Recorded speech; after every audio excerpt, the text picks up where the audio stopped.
Gəncə şəhərində Dövlət Baytarlıq Xidmətinin rəhbərliyi tərəfindən ölkədə son bir ildə aparılan işlərə dair müşavirə keçirilib. Hesabat xarakterli tədbirdə qurumun rəisi Siyalə Rüstəmova, həmçinin Qərb və Aran bölgələri üzrə baytarlıq idarələrinin rəhbərləri iştirak edib. Bildirilib ki, ötən bir ildə aparılan profilaktik tədbirlərin nəticəsi olaraq hazırda ölkədə epizodik vəziyyət sabitdir. Xüsusən heyvanlarda iti yoluxucu xəstəliklərin qarşısının alınması istiqamətində planlı olaraq qabaqlayıcı tədbirlər aparılıb. Qara yara, taun, dabaq və sair kimi xəstəliklərin ev heyvanları arasında yayılmaması istiqamətində geniş mübarizə tədbirləri həyata keçirilib. Bir vaxtlar ölkəni təşvişə salan quş qripi virusuna qarşı mübarizə tədbirləri daha da gücləndirilib. Bu məqsədlə 2011-ci il ərzində 9081 ev və çöl quşlarından qan analizləri götürülərək Dövlət Baytarlıq Laboratoriyasında yoxlanılıb. Nəticə isə ürək açandır. Hazırda respublikada H1N1, yəni quş qripi virusu yoxdur. Bundan əlavə bruselyoz xəstəliyinin yayılmamasına da ciddi nəzarət olunur.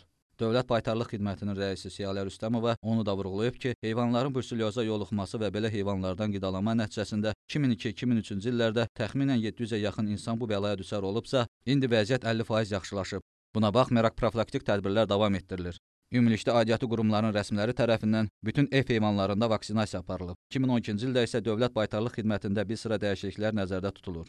Avropa İttifaqı tərəfindən dəstək layihəsi, twinning layihəsi, heyvanların identifikasiyası və qeydə alınma sistemi həyata keçirilir. Artıq baza məlumatları toplanılır və identifikasiyaya start veriləcəkdir. Bundan əlavə baytarlıq xidməti çalışır ki, özəl baytarlıq xidmətini yaratsın. Qeyd edək ki, hesabat xarakterli analoji tədbirlərin ölkənin digər regionlarında da təşkil olunacağı planlaşdırılır. İlham Məmmədov, Sədan Zeynalov, Şahin Qurbanzadə, LTV Gəncə.